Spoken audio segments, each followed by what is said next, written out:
other minorities is the primary responsibility of the DRC government. This is very important to note. As you are aware, the consistent failure of this obligation has exposed the whole region to almost 3 decades of conflict and instability.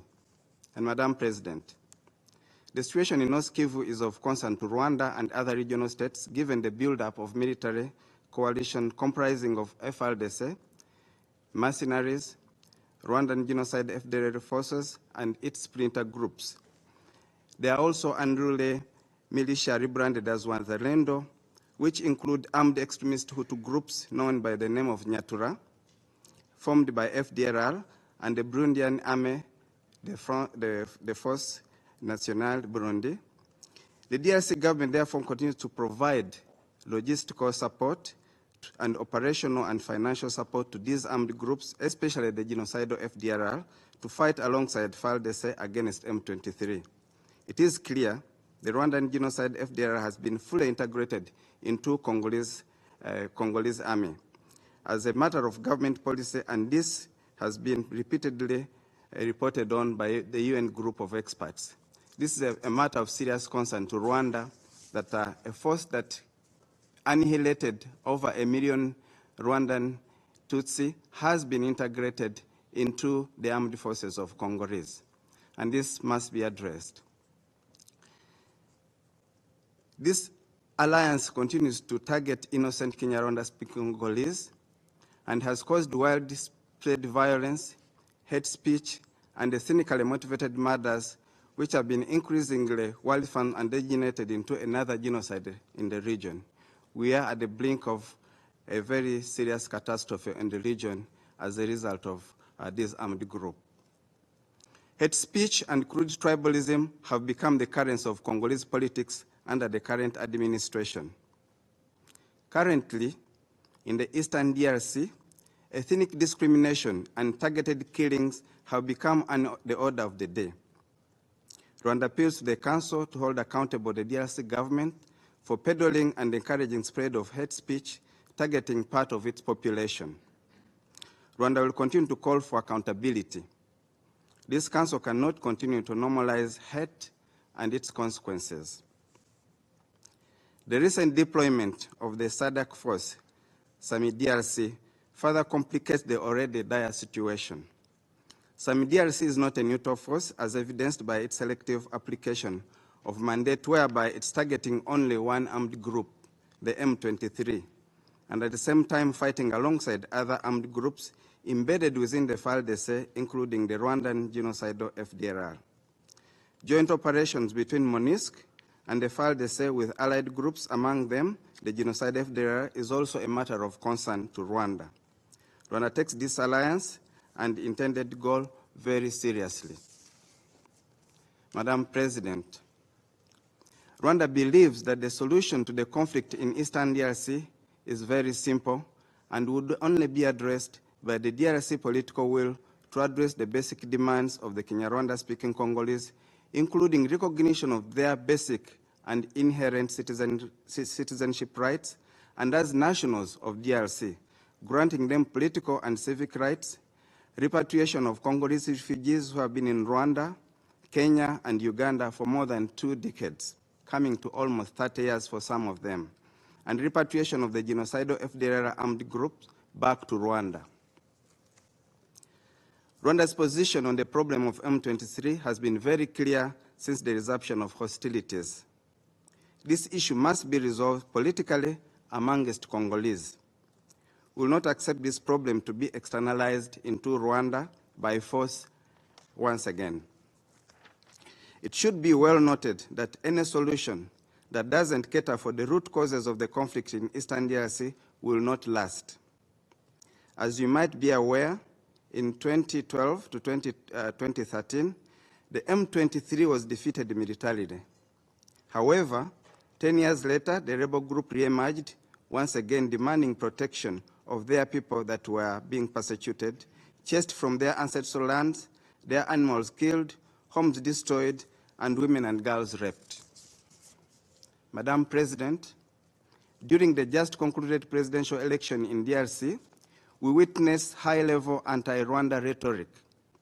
Although we have been used, DRC authorities using the anti-Rwanda rhetoric as their political campaign tools, President Tshisekedi this time went beyond and declared his intention to cause regime change in Rwanda. This is a matter that we take very seriously.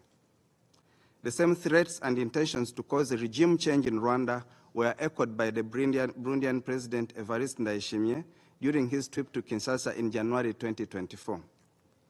The recent escalation of the conflict in eastern DRC comes in the context of this public declaration by the presidents of DRC and Burundi to support regime change in Rwanda and heightened ethnic tension in the region.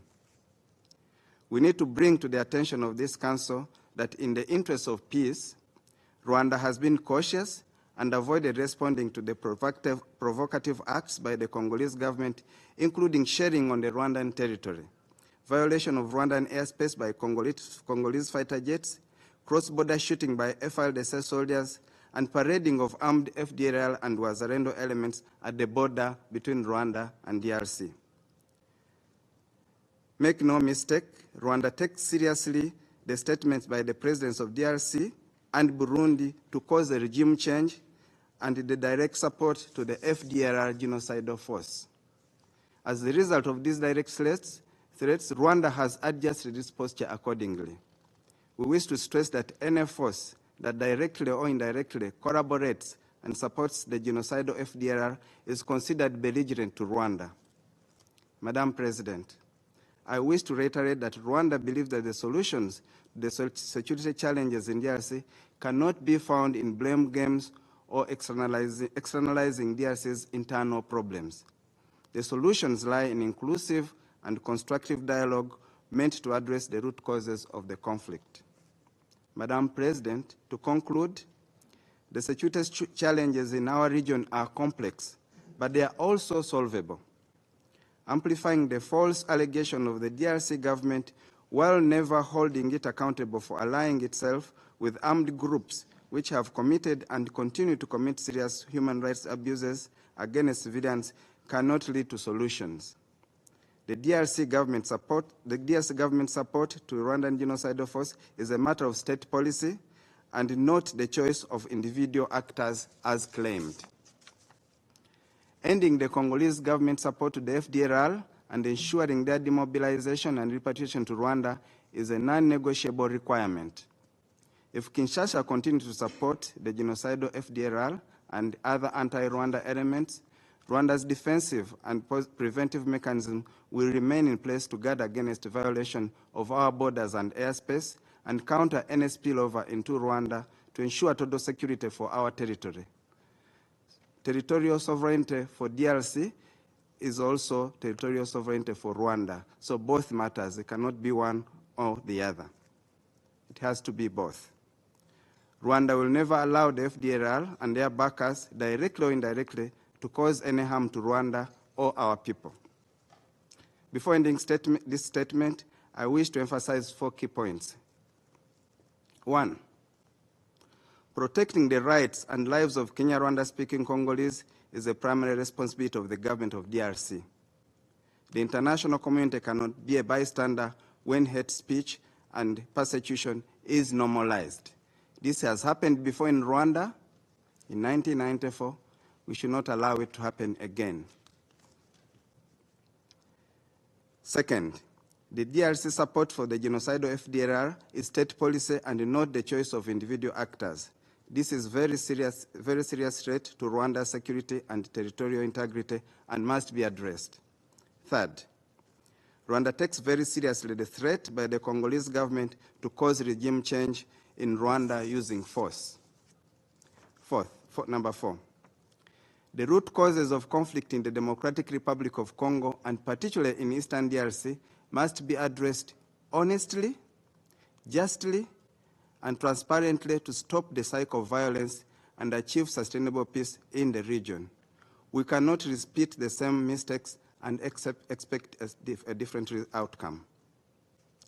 Rwanda appreciates and fully supports the tireless mediation efforts of regional leaders, notably President João Lourenço of Angola. We wish to stress that Rwanda is committed to take extraordinary steps to achieve security and stability in our region by addressing the root causes of conflict. I thank